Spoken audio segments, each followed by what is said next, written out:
To the cloud. Okay. All right. So hello everyone.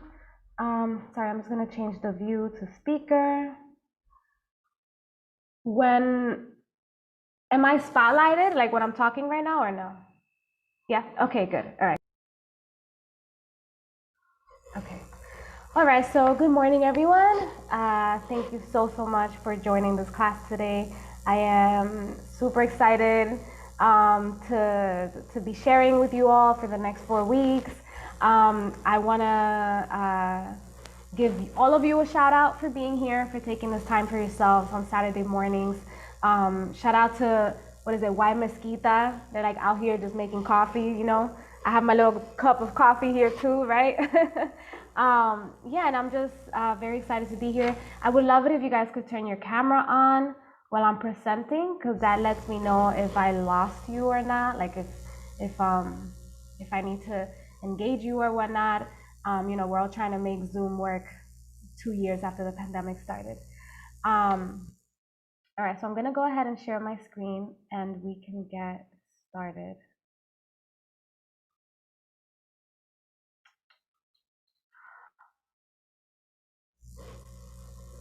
Okay, so this is Crafting Wild Poems and Soft Beasts by myself, Amanda Alcantara, and this is the very first class. Again, thank you so much for being here, for sharing, for taking the time Saturday morning. I want to say like a quick shout out. I'm wearing my bata because I was going to change, right? Like I was putting on clothes, whatever, and then I was like, I kind of like the idea of wearing an Aladdin bata. I don't know. It just feels like the movie itself is a little problematic, but I saw it on Broadway, and like when you watch a Broadway show, it just impacts you. So I was like, I'm gonna keep it on for the purposes of, you know, magic and beasts and all of this, right? Um, yeah, so about this workshop is going to be focused on prose and poetry. We will explore science fiction and magic as a vehicle for expression. Throughout this workshop, participants will explore works by Black and Brown writers who have blurred the lines between the real and the imagined, especially as it relates to the oppression experienced by marginalized communities. Participants will ultimately work on crafting their own poems and stories, and we're starting today. And you know, bringing spells, myths, and at times beasts to life. And my own personal purpose for this class, and one of the reasons why I wanted to create this class, was for that, so that you all could see sci-fi as accessible and as a tool for freedom. And what I mean by accessible is that, you know, when I think of what is considered like the canon of sci-fi, I think Star Wars, I think I just think, you know, I think of the movie Aliens, right? And I think of works that feel very white, very sort of mainstream, and that are very scary. Like, I'm like, can I really write science fiction? Like, do I have to create entire universes? And first of all, yes, you can create entire universes, you can craft whatever it is you like, but what I'm saying is, you know, it always just felt very inaccessible to me. So a little bit about me. Again, my name is Amanda Alcantara. I'm a writer, I'm a journalist. I am a mermaid, right? So you all are joining me now. Like if you follow me on social media, you will see that I just shared something yesterday, starting this journey of becoming a mermaid. And you all are gonna see, I feel like you all are gonna be first witnesses because you're gonna see me every Saturday and I'm gonna look different. My hair is gonna change. You know, when you spend a lot of time in water, your hair changes, you start getting scales on your skin. So you're all going to see that happening with me. And the reason why I decided to teach this workshop was because for these past 2 years, I have been writing this collection called How I Became a Mermaid.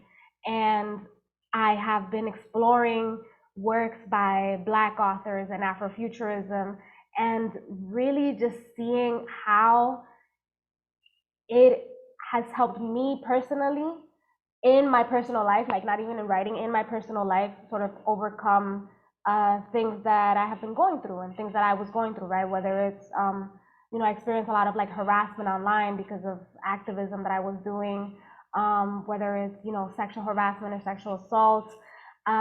whether it's just society not viewing me as capable because I am a woman of color, I felt ignored, right? So to me, uh, I found sci-fi and magic as a vehicle to be free, to be free for myself, and that's why I wanted to teach this workshop today because I realized like, oh my God, I have all of this knowledge that I have gained over this past 2 years while exploring this universe and these universes, and I want to share them with students. So I started officially crafting the workshop about a year ago, and I'm super excited to be here with all of you today. Also, I forgot to mention my pronouns are she and her. I am very much about social justice. I am very much about, fighting for our people. And I also am very much about meeting people where they're at, and teaching folks and learning myself, right? And knowing that we're all going through like change processes and whatnot. So I wanted to, start today by saying that. And now let's talk about you. So I was hoping you all could introduce yourselves now, so you can just unmute. I want you to tell me your name, why you decided to take this workshop, like what about it attracted you, and what you hope to get out of it. I saw someone unmuted themselves. Yeah. Oh, that was me. Yeah. My name is Aracelis. I am a New York native, Harlem resident. I took this class. First of all, I saw it when it first came. It was first being, it came on the Dominican Writers page. But because I also had this self limit where for me, science fiction, it was always something that was robbed from me. I felt like the hardships of life and the realities of life, right? I always prefer like, nah, give me real shit. Like, I don't have time for this whole fake universe, right? But as I've been diving into learning me and knowing that I am a storyteller and knowing that I am a writer and knowing that there is no limits to how I can take up space or how I can tell stories.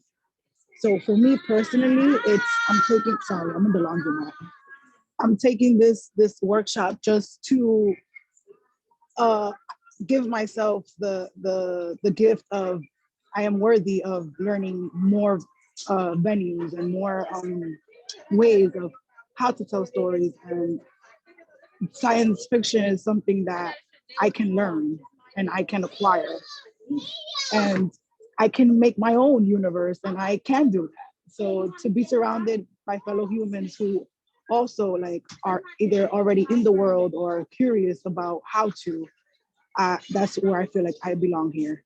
So I just wanted to give myself the space to learn and be surrounded by fellow humans who are also on a like journey. Thank you, Arlenis. Thank you. You definitely are worthy. We all are worthy. Also, shout out to you for tuning in from the laundromat. All right, so who's next? I could go. Hi. Jennifer. I am from I live in Arlington, but by way of the Bronx, by way of Altamira, Puerto Plata. So I have always had like science fiction has always been like very near and dear to me ever since I lived in DR as a little kid. Like I remember watching Inuyasha when I was like 6 and my head exploding and I just went straight there. So I've always had I think a deep relationship and passion for science fiction, and I've always wanted to write it, and I'm kind of trying. So yeah, this was just like perfect. And I also listened to your live and all the texts that you referenced, and images of Miyazaki will definitely get me to do whatever. So, for sure. Yes, thank you for sharing, Jennifer. I love that your name is spelled like the Yennefer of that show. Oh my god. The Witcher. Ah, yes. Yeah, I'm video game character, guys. Yes.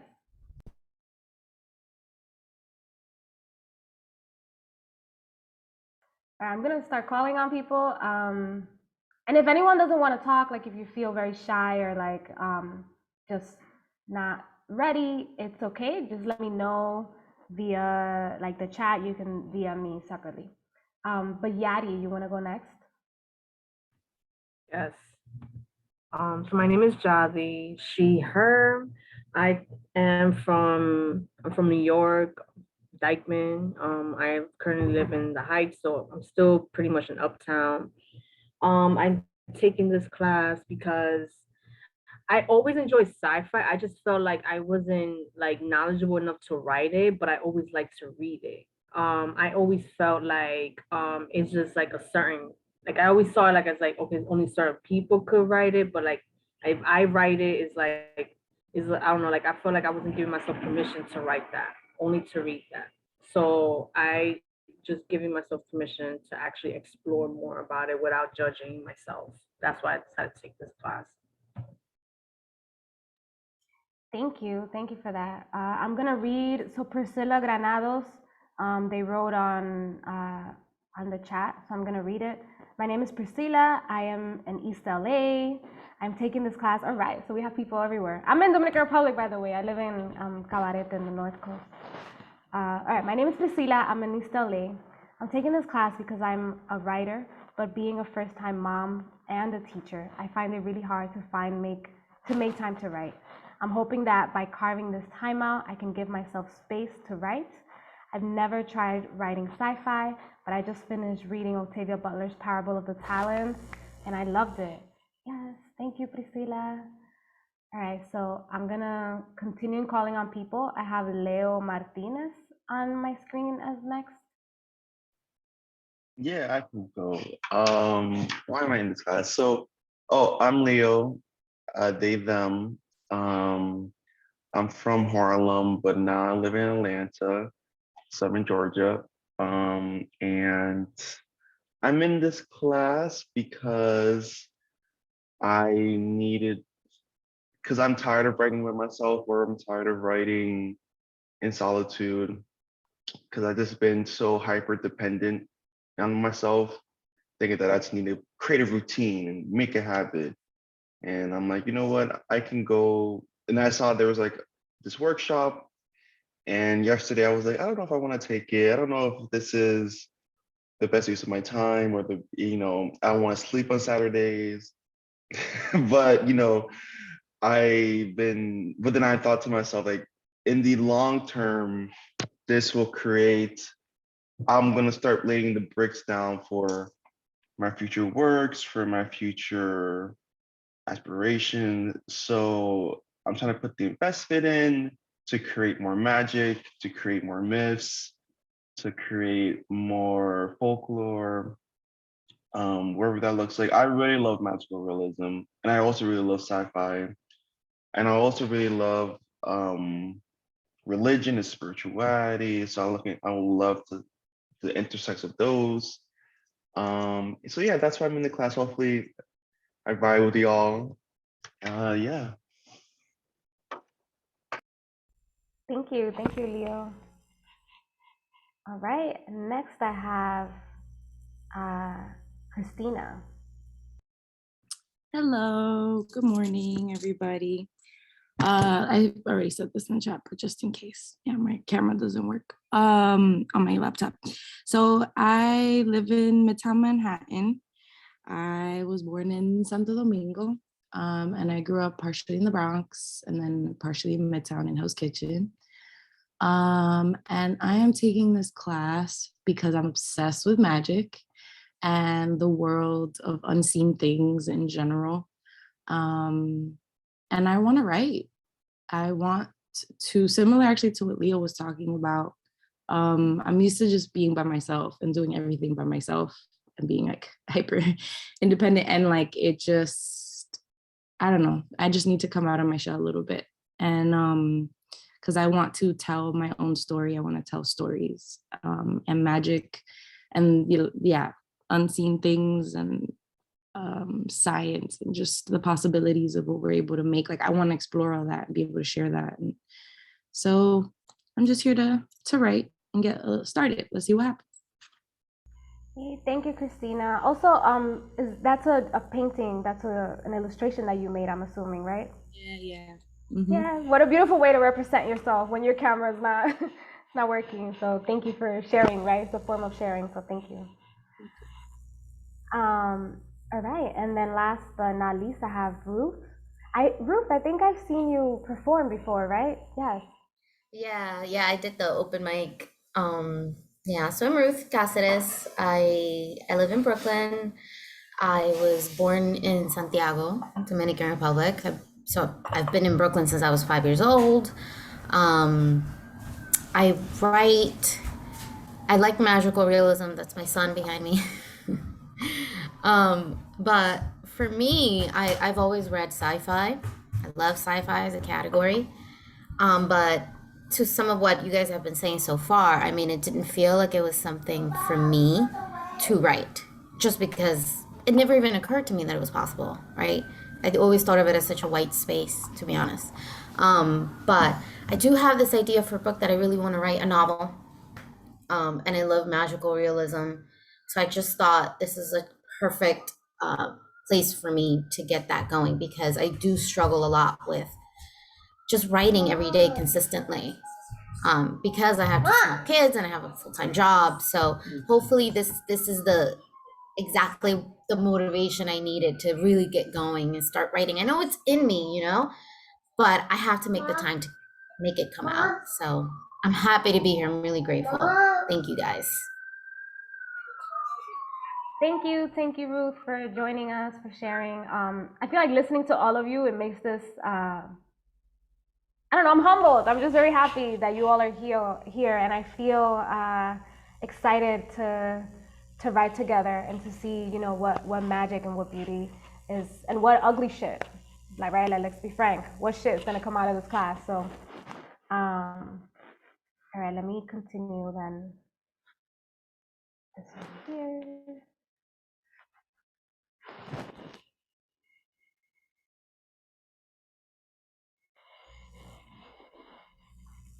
All right, so what is sci-fi, right? So let's take a step back and really just look at, the skeleton of all these things. So what is sci-fi? Science fiction is a genre of speculative fiction that contains imagined elements that don't exist in the real world. Science fiction spans a wide range of themes that often explore time travel, space travel, are set in the future, and deal with the consequences of technological and scientific advances. So science fiction can be divided in two categories. There's hard sci-fi and there's soft sci-fi. So hard sci-fi novels are based on scientific fact. They're inspired by hard natural sciences like physics, chemistry, and astronomy. And then there's soft sci-fi, which can be two things. Either they're not scientifically accurate, or they're inspired by soft sciences like psychology, anthropology, and sociology. The terms are somewhat flexible, but they help you out, like, quickly understand where a novel is coming from, right? So what are some examples of sci-fi movies or stories or universes that you all can think about? I feel like some of you already mentioned some, but I'm curious to kind of see what comes to mind when you all think sci-fi. And we can write it in the chat too. So let me open the chat here.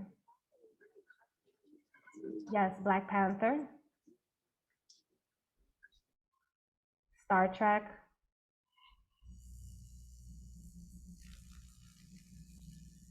For me, the first one that comes up is Aliens.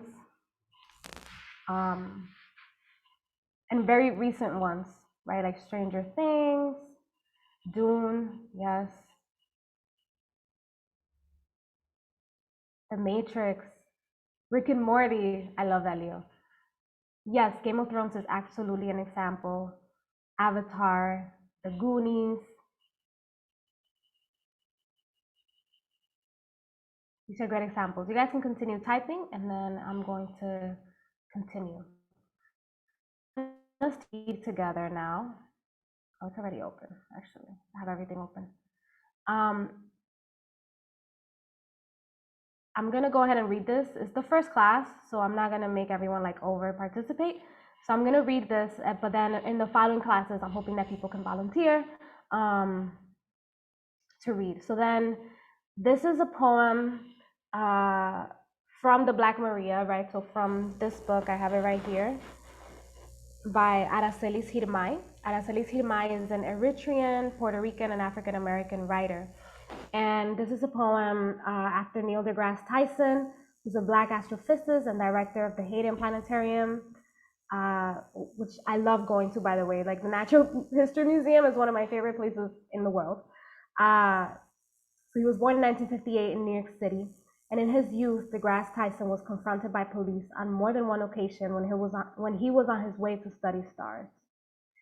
Does anyone want to read this quote, actually? Just unmute yourself and go ahead and read. I'll read it. Wait, the one that says I've known, or Yes. I've known that I wanted to do astrophysics since I was 9 years old. A first visit to the Hayden Planetarium. So I got to see how the world around me reacted to my expression of these ambitions. And all I can say is the fact that I wanted to be a scientist, and astrophysics was hands down the path of most resistance. Anytime I expressed this interest, teachers would say, don't you want to be an athlete? Or don't you want to, I wanted to become something that was outside of the paradigms of expectation of the people in power. And I look behind, or you want me to continue? Yeah, just finish, read the whole quote. So, okay. Yeah. And I look behind me and say, well, where are the others who might have been this? And they're not there. And I wonder, what is the thing along the track that happened to survive and others did not? Simply because of the forces that prevented it at every turn, at every turn. Okay, so this is a quote by Neil deGrasse Tyson. He said this in 2007.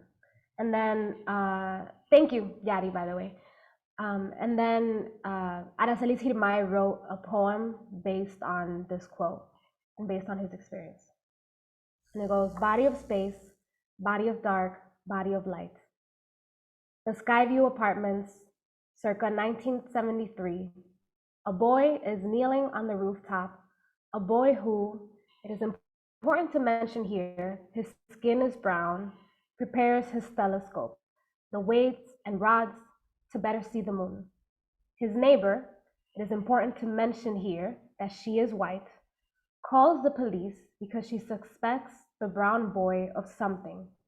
She does not know what at first, then turns, with her looking, his telescope into a gun, his duffel into a bag of objects, thieved from the neighbors' houses, maybe even hers. And the police, it is important to mention that statistically they are also white, arrive to find the boy who has been turned by now into the suspect. One roof with a long black lens, which is, in the neighbor's mind, a weapon. And depending on who you are reading this, you know that the boy is in grave danger. And you might have known somewhere quiet in your gut, you might have worried for him in the white space between lines 5 and 6, or maybe even earlier. And you might be holding your breath for him right now because you know this story. It's a true story, though. Miraculously, in this version of the story anyway, the boy on the roof of the Skyview lives to tell the police that he is studying the night and moon and lives long enough to offer them, the cops, a view through his telescope's long black eye, which, if I'm spelling it out anyway, is the instrument he borrowed, and the beautiful trouble he went through lugging it up to the roof to better see the leopard body of space speckled with stars and the moon far off, much farther than, since I'm spelling the thing out, the distance between the white neighbor who cannot see the boy, who is her neighbor, who, in fact, is much nearer to her than to the moon, the boy who, wants to understand the large and glorious unhuman mysteries of the galaxy. The boy who, despite America, has not been killed by the murderous jury of his neighbor's imagination and wounds. This poem wants only the moon in its hair and the boy on the roof. This boy on the roof of this poem, with the moon in his heart, inside my own body. As I write this poem, my body is making a boy even as the radio calls out the Missouri coroner's news, the Ohio coroner's news, 2015. My boy will nod for his milk and close his mouth around the black eye of my nipple. We will survive. How did it happen? The boy, the cops, my body in this poem, my milk pulling down into droplets of lights as the baby drinks and drinks them down into the body that is his own. See it, splayed and sighing as a star in my arms. Maybe he will be the boy who studies stars. Maybe he will be, say it, the boy on the coroner's table, splayed and spangled by an officer's lead as if he too weren't made of a trillion glorious cells and sentences trying to last. Leadless, remember? The body's beginning, splendored with breaths, turned by time into at least this song, this moment made in the mackerel soul, caught flashing inside the brief moment of the body's net, then whoosh, back into the sea of space. The poem dreams of bodies always leadless, bearing only things ordinary as water and light. I'm gonna go ahead and share this poem in the chat so that you all can have it.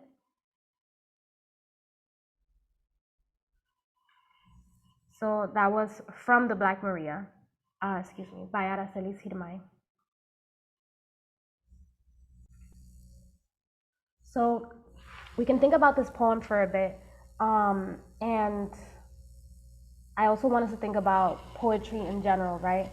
What does poetry mean to you? And we can write it out in the chat, or if you want to unmute yourself, go ahead. You can also raise your hand.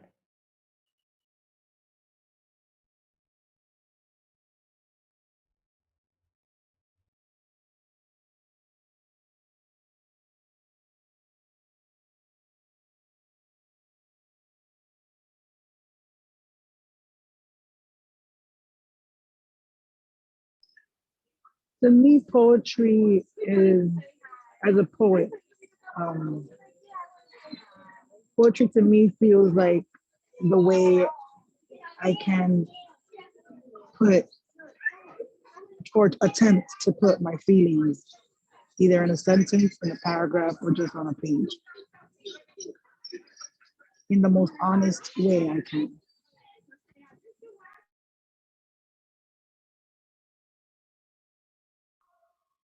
Yeah, thank you. So putting sentences in a paragraph in an honest way. Daddy wrote, life is a poetry. It's the experiences. Poetry is healing. It is therapeutic to me, both to read and to write it. It is the best way to describe emotions in words. Jennifer says, poetry is honesty, introspection, relating.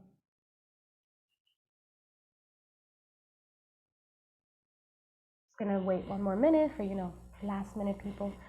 Poetry is a space where I can scream and affirm myself. Yes.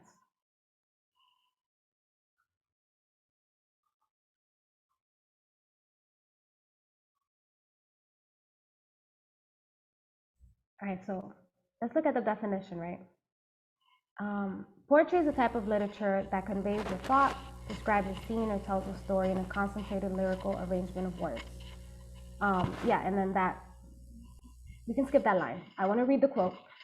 This is a quote by Audre Lorde. I failed to put her name, but it's by Audre Lorde. So she says, poetry is not a luxury. It is a vital necessity of our existence. It forms the quality of the light within which we predicate our hopes and dreams towards survival and change. First made into language, then into idea, then into more tangible action. Poetry is the way we help give name to the nameless so it can be thought. The farthest horizons of our hopes and fears are cobbled by our poems, carved from the rock experiences of our daily lives.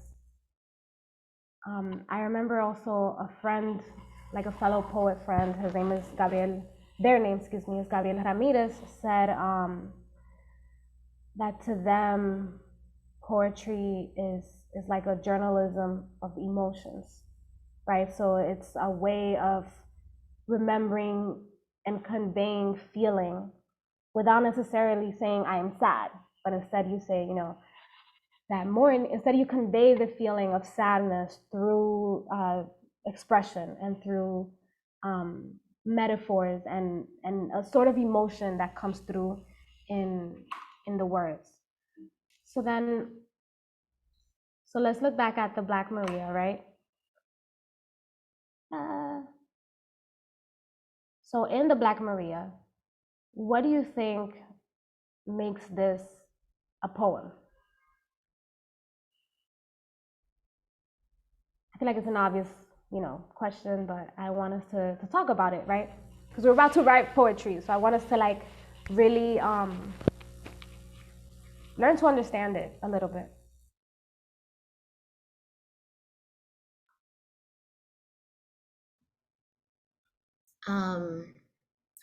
It's vivid without having to use too many words, right? So it's like, it's not like when you read a novel or a book where it's very detailed and it's got longer sentences, but this is just like stripped down to like the purest form, and then you feel it so much in every single sentence.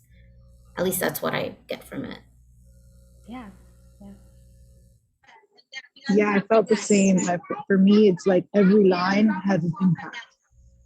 So just like Ruth said, like we don't need 10 more paragraphs. Like it was all captured, all within the lines that the writer gave us. Yeah.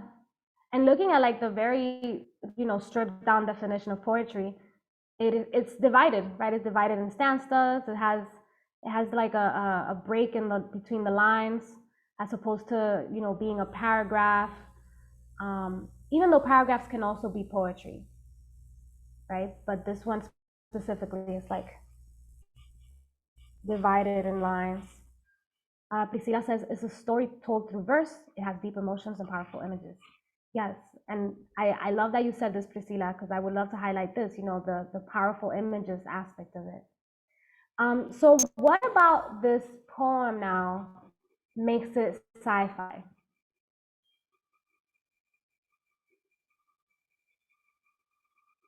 Time travel. Yeah, I think she's going from the past, I can't remember the year at the beginning of the poem, but from the time that this man is a child to imagining her own child's future, and two alternate versions of that as well. Yeah, for sure. That's a good one. I think also the way she described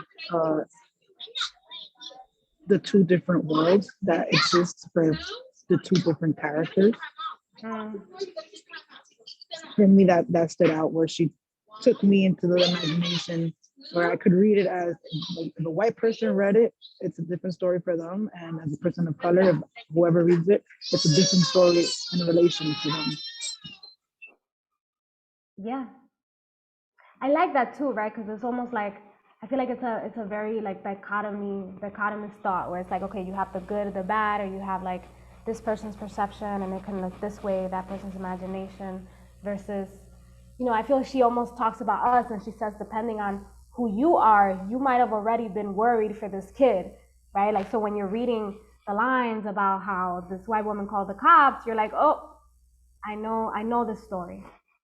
For me personally, and I just want to say when I share, like, it's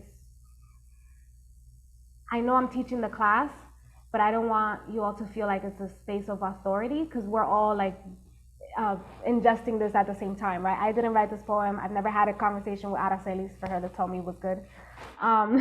But to me, what makes this uh, sci-fi, it's sort of her talking about the body as being made of stars and being made,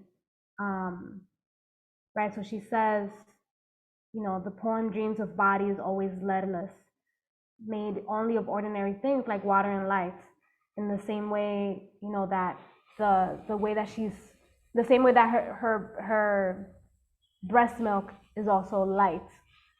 So the way that she describes these things as light, to me, it's magical, and I think it's also, there's a spiritual element to it. So it's not only, I don't view it as a metaphor for I'm giving my child milk. I view it as like she literally believes, we are made of light, like the moon is made of light, and there's like a spiritual element to it. And then Priscilla saying the inclusion of astronomy, stars. She has science concepts in there. Yes, yeah. So this, what Priscilla just said, I think will segue us beautifully into the next part. So sharing the screen, yes. All right, so what are some words that are related to space? So when I say space, I don't mean like the space between you and me. I mean like outer space, right? I should have written that, outer space. We can write them down in the chat. Okay, cosmic. The moon, the sun, the planets. Yes, I'm gonna write those down here. The sun, the planets, universe, galaxies, stars,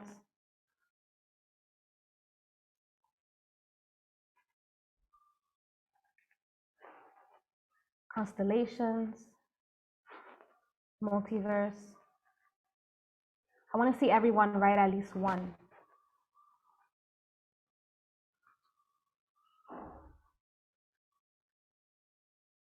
Gravity. Oh, I like that. 2 people wrote gravity. Multiverse. Yes. Some Spider-Man fans in here. Dimensions.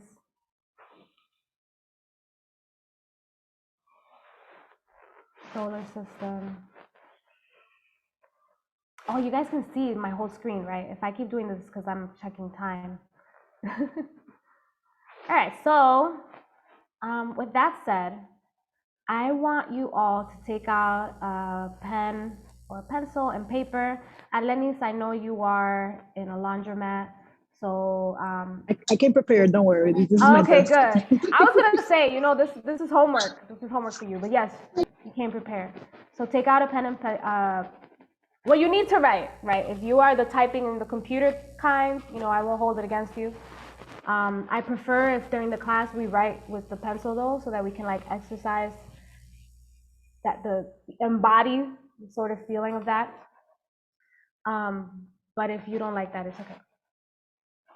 All right, and what I want you all to do, we're gonna take 15 minutes for this exercise. This exercise is to write a love poem using words that are related to space. So I wrote some here, and I also, you can also use the ones in the chat. So write a love poem using words related to space, using the theme of space. And when I say love poem, it can be romantic love, it can be love for a friend, love for a family member. It can be a poem about wanting to know love, right? Like if you feel like you want to experience real love, it can be a poem about that. And we are starting right now. So we have 15 minutes, so at 11 a.m., we'll check back in.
All right, start wrapping up, start finishing that sentence. You're still writing.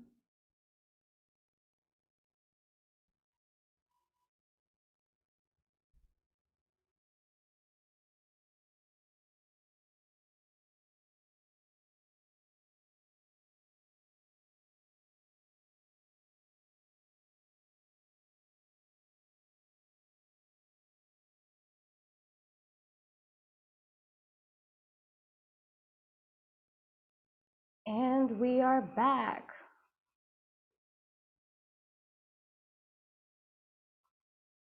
Oh, I guess I should have to stop sharing. Okay. How did that feel?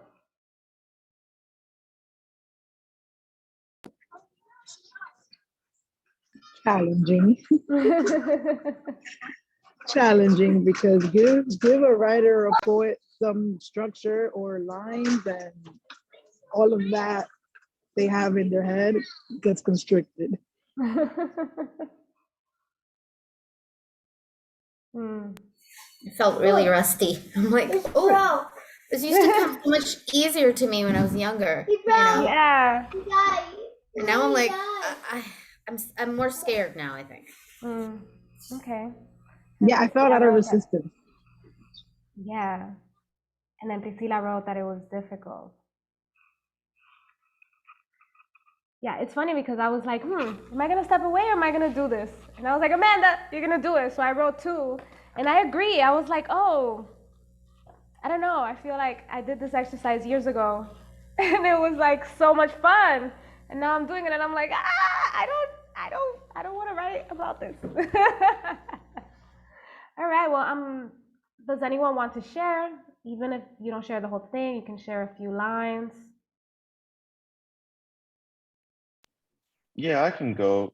Okay, well, But I have to say, I have to echo what everyone else was saying that I'm a fiction writer or a prose writer, I should say, and I'm a little bit rusty when it comes to poetry. So I try my best using all the words all the science words I can think of. well, after So this is the only poetry we're writing in class. So every class we're writing 1 poem and then prose for the rest. great. That's okay, great. So so through the telescope of my heart, I see stars crashing together and forming new life. Their gases and light are cosmic, orgasmic, and I can't look away.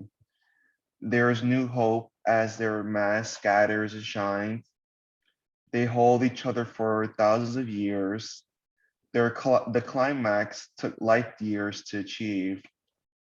And that Big Bang, the beginning of our life and lights, before we fumbled in heat and darkness, breathing in dust.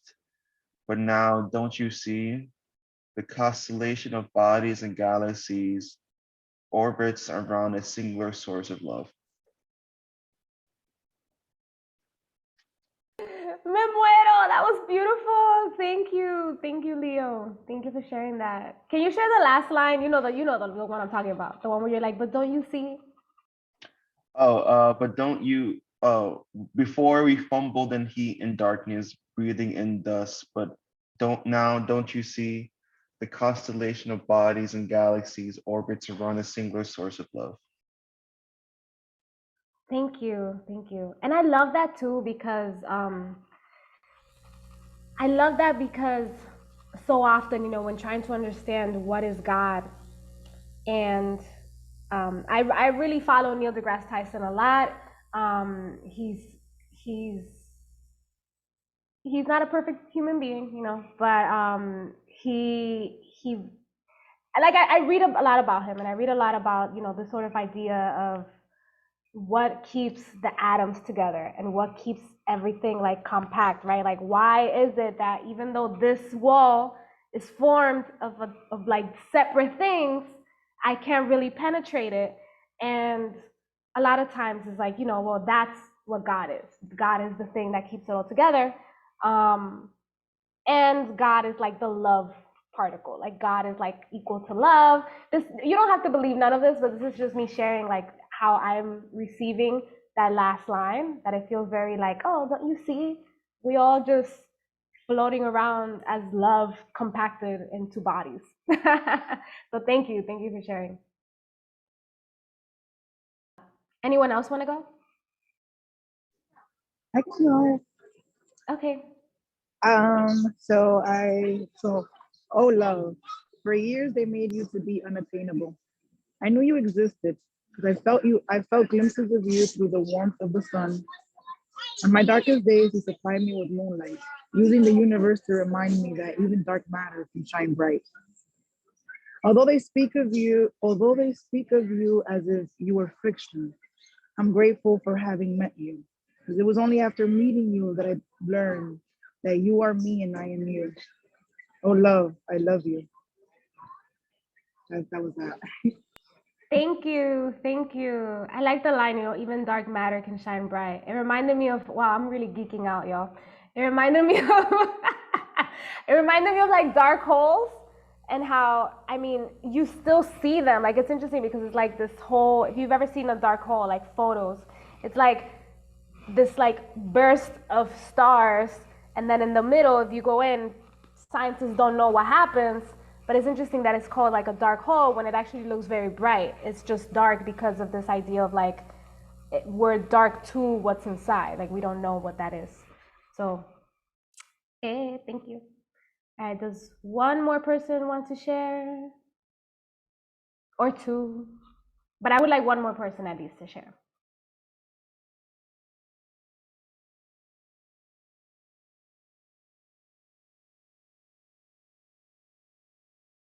Also, I just want to say someone just joined us, Lila Arnaud. We started about an hour ago, but I can send you the recording of the first half of the class. And right now we're sharing some poems that we wrote from a prompt that I'm resharing in the chat so that you can see it. Oh, it's like not letting me copy. All right, I'll share it with you later in an email. I mean, I don't think what I wrote is good, but I shouldn't say that. See, I should just read it. I should just shut up and read it. Let me just get this out. Sit here with me, light of the universe, before you are gone off on your own rocket ship. You room into space like Sonic, your favorite. I want to be like a skeleton for you, keep you safe, hold you up, not let anger in you and fill you. You are pure joy, a cosmic dust that glows by the moonlight, my child, the moon that you love so much, that you believe so much it hears you, that I believe it too. Bye, my dragon. You be win. Can you read the last line? You be min win? Win, because it's for my son, and he's so obsessed with winning things. So that's what I said. Just be. That was beautiful. That was beautiful. Yeah, we are our own worst enemies sometimes, because I thought that was beautiful. Yeah. All right, so I just want to take a moment for Lila. Lila, do you want to introduce yourself since you're just joining? Sure. Sorry, y'all, for It's okay. my It's time okay. mixing. So But yeah, then in the beginning, the questions were, if you could say your name, where you're from, why you decided to join the class, and what you hope to get out of it. my name is Lila. I'm calling in from Bulbancha, also known as New Orleans, land of the Choctaw people in Chirimaca and Homa. And I'm originally from Moca, where I was born in Moca, República Dominicana. I saw this pop up earlier this morning, and I took it as a sign that, yeah, I just love these spaces. So I'm just hoping to be able to nerd out and be inspired and just put pen to paper. Thank you for the welcome. Yay, thank you for joining us. We're already nerding out. That's what we out here. That's what we're doing. All right, so we can continue with the second half.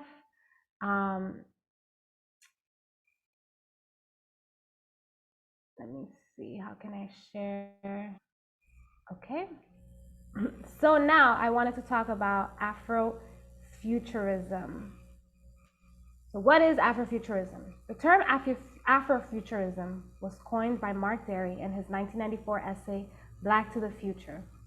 In the piece, the term is defined as speculative fiction that treats African American themes and addresses African American concerns in the context of the 20th century technoculture, and more generally, African American signification that appropriates images of technology in a prosthetically enhanced future. And let me see if I can share this video. Let me know if you guys can hear. Well, it's a way of looking at the future. Can you hear it? Okay. So it skipped the very beginning, but she says, what is Afrofuturism? Well, it's a way of looking at the future, and it continues. And alternate realities through a Black cultural lens. Black cultural lens means the people of the African continent, in addition to the diaspora, people in the Americas and in Europe, etc. It is an artistic aesthetic, but it's also kind of a method of self-liberation or self-healing. It can be a part of critical race theory, and in other respects, it's an epistemology as well. But it intersects the imagination, technology, Black culture, liberation, and mysticism. As an artistic aesthetic, it bridges literature, music, visual arts, film, and dance. And as a mode of self-healing and liberation, it's the use of the imagination that is most significant, because it helps people to transform their circumstances. Imagining oneself in the future creates agency. And also, it's very significant because historically, people of African descent were not always incorporated into many of the storylines about the future. And so in referencing the culture and a lot of those experiences and placing it in the future, it's not only significant from a representation standpoint of, say, providing inspiration for kids of color, but it also is disorienting and then highlights the fact that these cultures and some of their contributions were not necessarily placed into a futuristic context, which then, for some reason, disorients people and starts to make them really look at, well, what are some of my default assumptions about the world? What are some of my default assumptions around how things work, and what ideas are acceptable and what ideas aren't? I like talking about the imagination because I feel that ultimately by thinking about and visualizing other kinds of worlds and other sorts of ideas, it pushes us beyond our conventions. But in doing so, it helps us to further connect with ourselves. It is not by accident that many of us are socialized to feel that some ideas are acceptable and some ideas aren't acceptable. And by contemplating many of the tenets of Afrofuturism, we're provided with opportunities to look at the wealth of knowledge and contributions of people of African descent to the sciences and philosophy and art, and then contemplate, well, how can we utilize some of these ideas to help shape a better future now?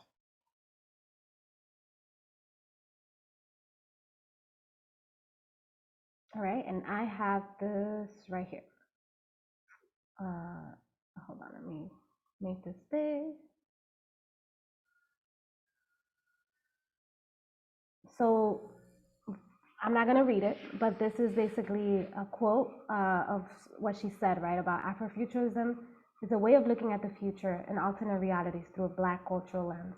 And I want us to talk about this a little deeper. I was wondering if folks could share what stood out from that clip or from this quote to you, right? So someone, Christina, shared, and manifestation, imagining ourselves in the future, right? Because she says that Black people were not written into the future. right? Whenever there was an imagination about the future, Black people weren't there. And, you know, I would say brown people weren't there either, right? So Latinx, people of color, and queer people, right, were not imagined into the future. So even though it's interesting because it is considered like a futuristic aesthetically. So I'm curious to see what stands out from this quote to y'all, or from what she said.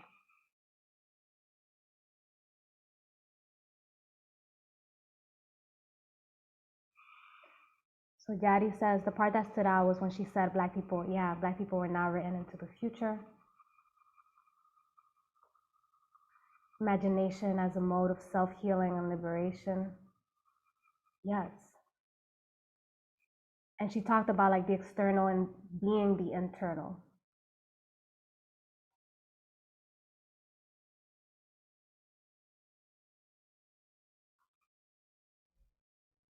All right, so let me go back to this.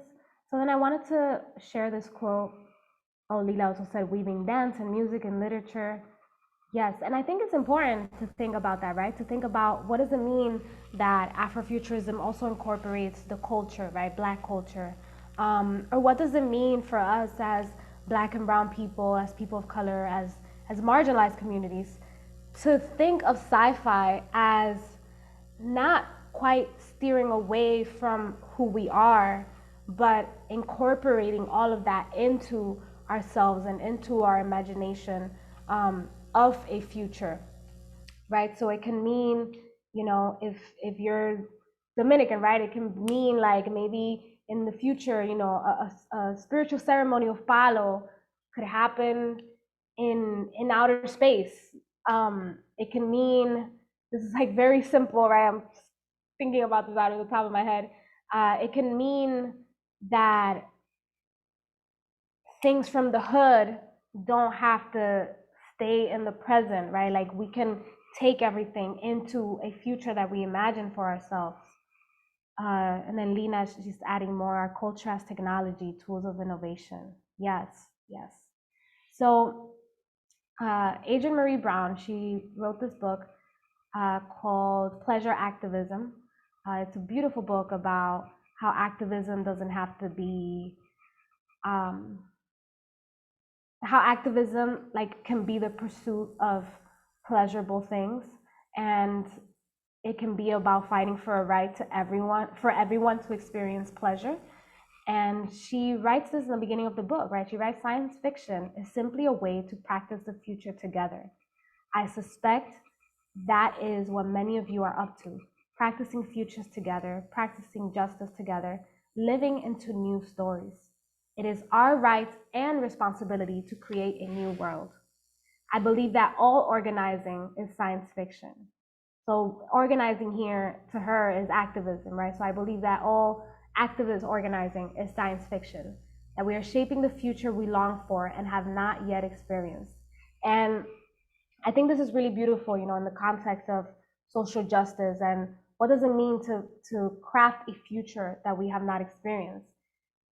We have lived under colonization, under capitalism for millennia, right? We, you know, if we want to put a number to like colonization of new continents, it's like 1492. And that means that we have not actually experienced what it means to live in a society that values Blackness, that values brownness, that values queerness, that values people who who are differently abled.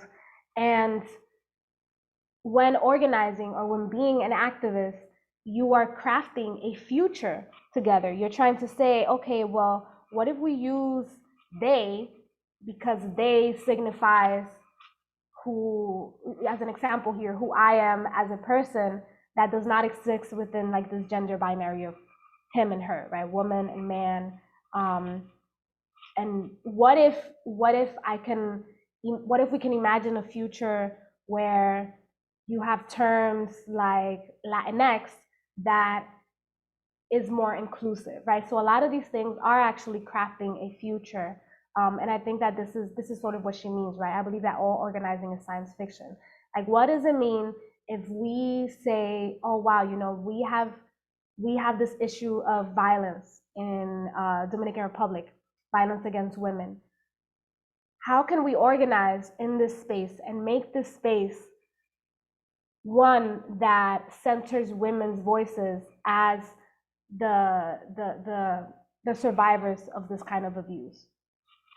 And that is quite beautiful to me. It means, that as marginalized people, we are always actually crafting a future together. As, for example, like single mothers, you have to be extra ingenious in trying to figure out, okay, how am I going to raise this child with more than what I had, for example, right? Hold on, somebody says. Yeah, so Lila says the word they is a beautiful example of how we can use language to create space for more expressions. Yes, absolutely. And that is what Adrienne Marie Brown is talking about here. And that's why, Afrofuturism in its sort of core is a form of activism, because it's saying, wow, how can we write ourselves into the future? How can we write ourselves as Black people into the future and do something that hasn't been done yet? So I wanted to share this. Melo says, I want to echo that the gender spectrum is sci-fi to me because there's so many possibilities of existing. Yes. So then, oh, I guess I do have to click on this one because I didn't put it there.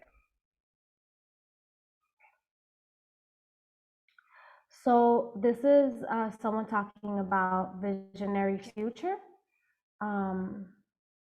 It starts a few seconds before, actually. That's right. And I'm not saying you can't watch those movies. I'm just saying, in terms of, science fiction that actually helps us imagine better worlds, we wanted to differentiate a little bit. So. All right, so this is just for a little bit more context, right? Because I wanted it to start specifically when she's talking about visionary future. But here she's talking about Octavia's Brood, which is a book, an anthology of writing by Black and Brown authors of sci-fi writing. And I'm going to have us read something for homework, actually. I came up with the term visionary fiction, and the definition of visionary fiction is that it is fantastical stories that help us understand current power inequalities and imagine ways to build new just worlds into the future. And so we also came up with it for a bucket term so that we didn't argue with our nerds about, well, is this technically science fiction? Is it? Is it science fiction? Is it magical realism? Is it alternative timeline? We're like, sweetie, stop it. So it's a bucket term. It means sci-fi, speculative fiction, fantasy, magical realism, alternative timeline, horror. Basically, if it's weird and it changes the world, that's us, right?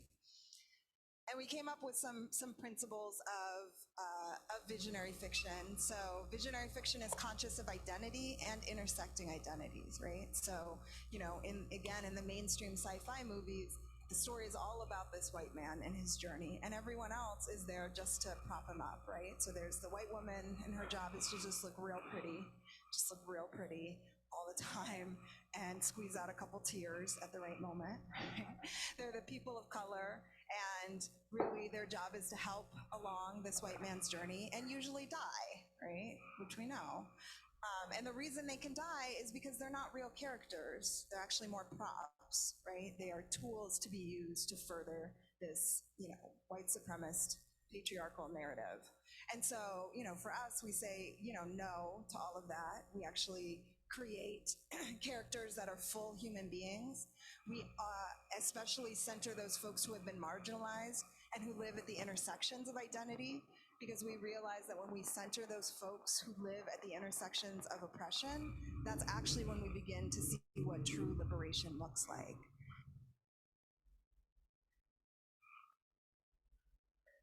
All right, so then thinking about visionary future, I wanted to share something that I considered an example, and this is right here. So has anyone watched Lovecraft Country? All right, so I see some yes, some no's. Okay, all right. Well, this scene, I think you'll be able to understand it even if you haven't seen it. Lovecraft Country, I'm not gonna explain the plot because this is very complicated.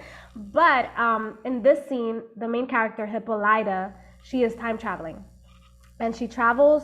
The story is set in like the 1940s, I believe, but she travels to the past, to Paris, to dance with Josephine Baker. So Josephine Baker was a dancer, a performer, and a showgirl, right? That's how you called it back then. Like you had the little skirts and you were dancing.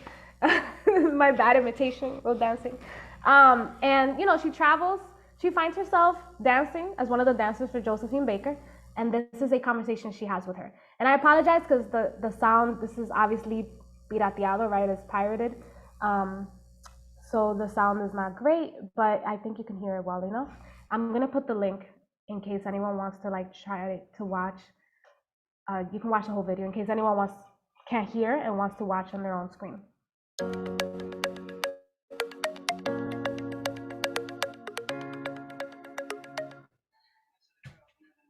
All right, we're just gonna watch the whole thing.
All right, because people are saying sharing sound helps too. Going to share screen, advanced sharing. Let me see.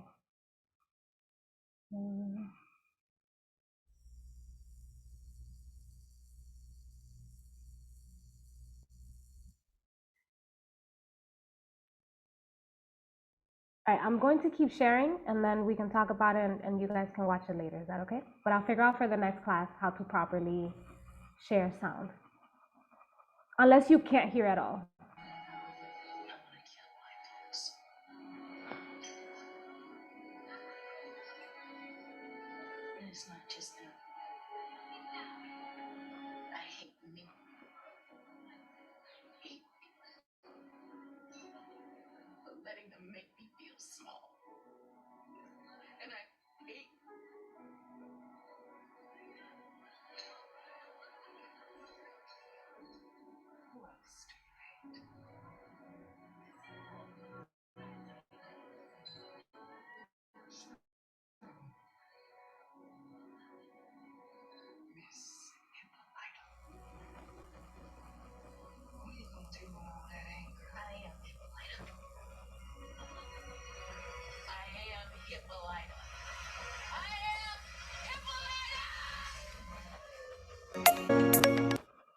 All right, it gets really loud there.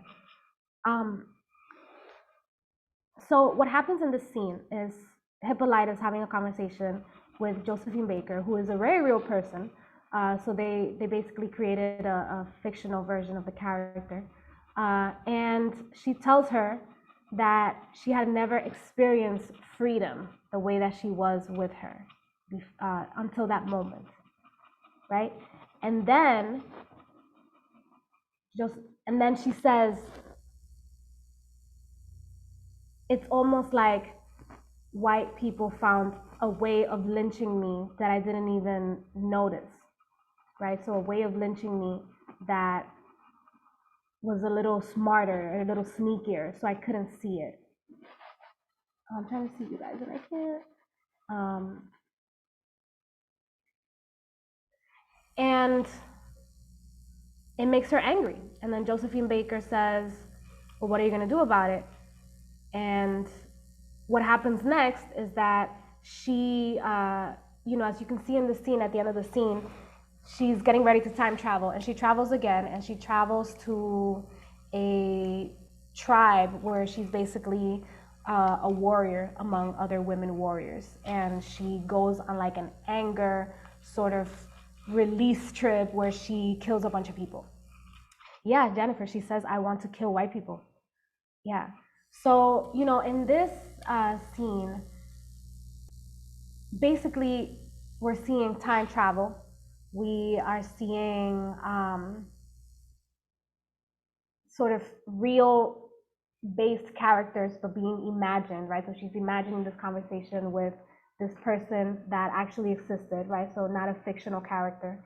And it is time travel as a mode of gaining freedom, because she was able to travel to another time and another place where she was able to dance freely and experience something else aside from being a mother, right? And from like a mother in a time when she was even more oppressed, because she was a Black mother during a time when, like, you go to sundown towns and you get lynched basically for being there at the wrong time. And it allowed her to experience this kind of freedom and learn about her own oppression in the future, and learn about how actually we think we're not really oppressed, but we actually still are. I'm going to be sharing the script for that scene. The scripts are actually all for Lovecraft Country. For anybody who's watched it, they're all available online. On Misha Green, who was a writer, she has a website where she made every single screenplay available. So then Leela's saying, I love how she bursts into what looks like water at the end of the scene, claiming I am. Yes, absolutely, absolutely. And one of the reasons why Lovecraft Country was so popular and so powerful recently, it came out in HBO 2020, I think, was because it showed sci-fi from the perspective of Black folks, and from the perspective of, like, let's achieve freedom from oppression, right? So the bad people in the show are like, the enemy is oppression, basically. So you have like sci-fi enemies, like, see, and it's interesting that this is what I see as sci-fi too. But you have like the enemies that are, other witches and wizards that are going to come and kill you, and then you have like the very real oppression of the time as a character and an enemy in and of itself. So in this way, this is visionary fiction, right? It's afrofuturism, and it's also visionary fiction. So now we are going to do another exercise, a writing exercise. So again, take out your pen and paper. And I'm going to give you all 15 minutes.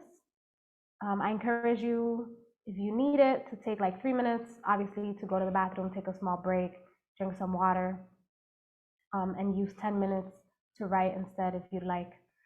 So this is what the prompt is.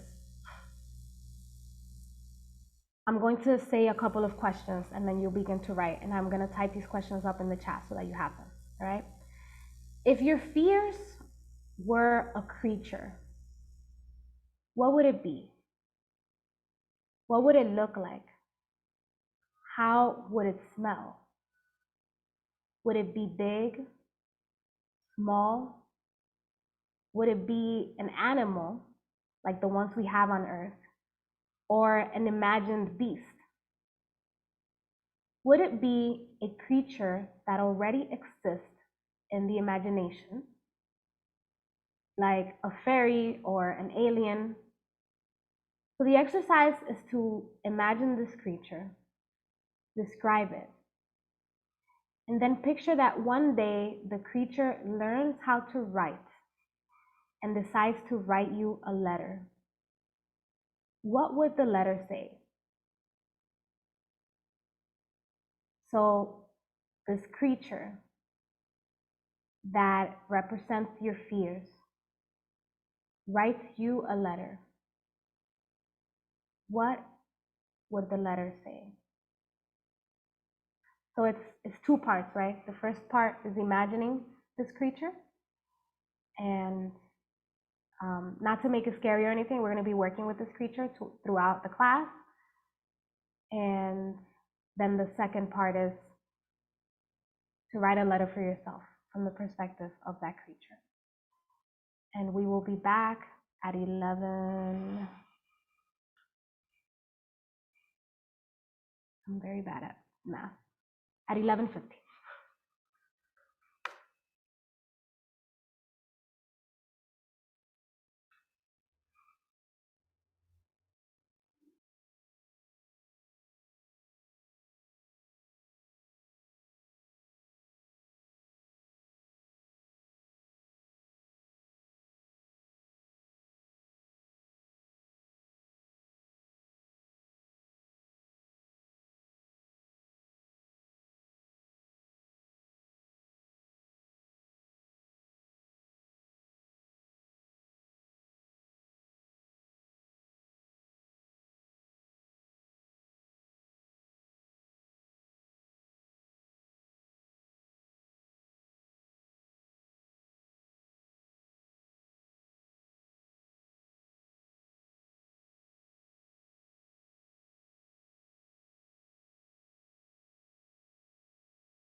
You have 3 minutes.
All right, we can start wrapping up, please.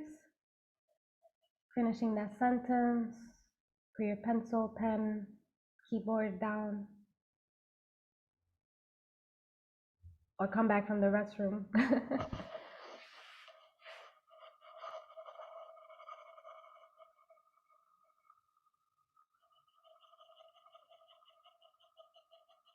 I love all of your backgrounds, by the way.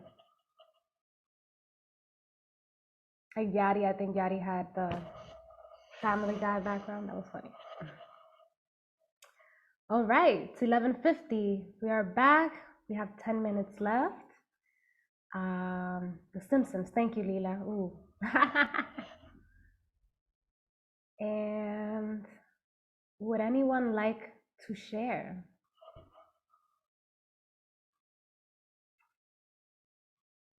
I want to encourage anyone who didn't share before to go now. So I'll wait like a minute or two for you to, breathe and.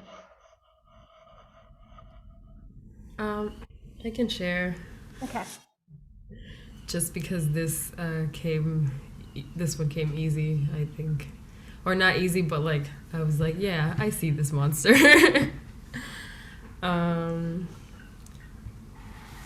So I'll just read what the monster says to me. Yeah. Oh wait, can you tell us what the monster is? I just wrote stuff. So Yeah, that's fine. Okay. Tall hooded darkness, cold, lifeless, lonely, longing, hungry, needy, lustful for sadness, hateful, spiteful, angry, volatile, dragging me down, weighing me down with its viscous, shapeless body, reeking of liquor and cum and morning breath. So. Yeah. And the monster writes me a letter that says, "Don't hate me just because I exist. I didn't ask to be here. I didn't ask to grow within your body. You birthed me. You made me of the scabs. You picked that from the wounds that never healed. You molded me like clay, dark and menacing. So don't be angry with me because you relinquish your body to me. Don't pretend that you don't enjoy it, letting me lash out, letting me get my fill, letting me extract the juicy melancholy of your past. Don't pretend that you don't like the poetry I write." Jennifer, thank you. Thank you. That was beautiful. I encourage you to keep working on it. It sounds like a poem too. A lot of a lot of metaphors, a lot of vivid descriptions. So thank you so much for that. Would anyone else like to share? I can share. So this creature has one leg and many arms, a face with no mouth because the bitch doesn't need to speak. It's just here to steal. So this creature then said, I rob you from everything because you allow me. I've survived as long as I have because you feed me, to the point where I am overstuffed. And even when I'm overstuffed, even when I feel like I want to die, you prioritize keeping me alive. You choose me over you continuously and consistently, making sure I never starve. You keep me close even when I want to be afar. You validate me. You even gave me the key to control you. Unbeknownst to you, unbeknownst to yourself, you created wars inside of yourself to give me life. That was it. Yeah. Thank you, Arlenis. I see a theme in both of them. Actually, I see a theme. Like you literally created me as a fear, and also like right here, right now. Anyone else would like to share? So one more person, and then we can wrap up. Also, whoever, if anyone spoke before and would like to speak now, I will open the floor. I'd like to share their space. My fears, I didn't really write the letter, but I started just thinking about like my fears as this creature, and I see it as an obnoxious creature with a lot of ego, with no time for heart. It murmurs usually in the back and keeps me up at night. It tells me that faith is for the weak and lazy. Hay que producir and pull your weight. Los moños bonitos aguanta jalones. And it's stuck in a post-traumatic response. You don't have time for that. You got to focus on making money. You got to force yourself to do what you don't want to do. It's miserable. And it thinks that there's not enough. And I got to prepare to brace myself. And then after imagining just like all of these like different, I think like attributes, I imagine like a greedy sloth riding a horse. It has a whip. It chews tobacco.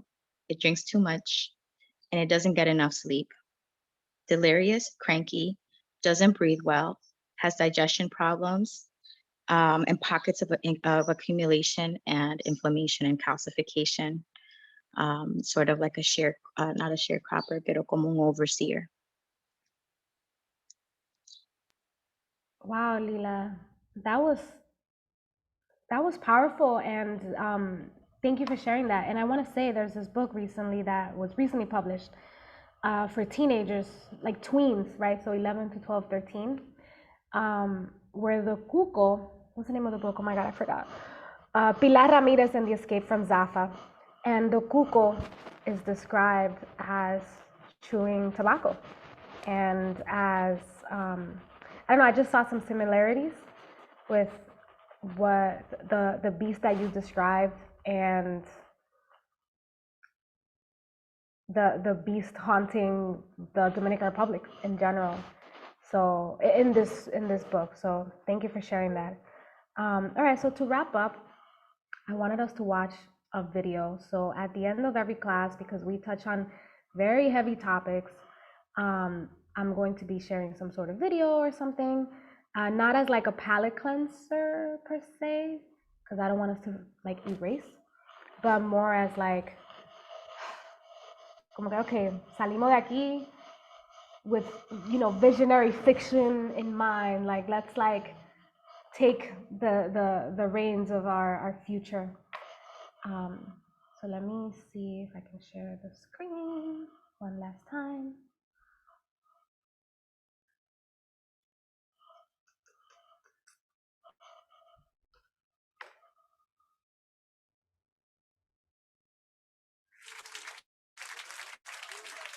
This is not it.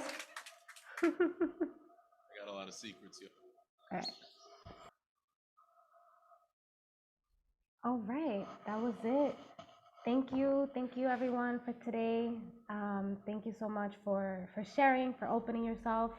I sent out the link to that video in the chat, and I'm going to send out an email with some homework to read and watch. If any one of you wants to get started right now, this is the homework. I want you all to watch Dirty Computer by Janelle Monáe. It's a 40-minute music video, and I'm sure you might have seen it already when it came out. Watch it again. And I'm also going to be sharing a very short story. I'm trying to choose something that's like 2 to 3 pages so that we can all do it in a week. And yeah, for next class, please bring everything that you wrote today.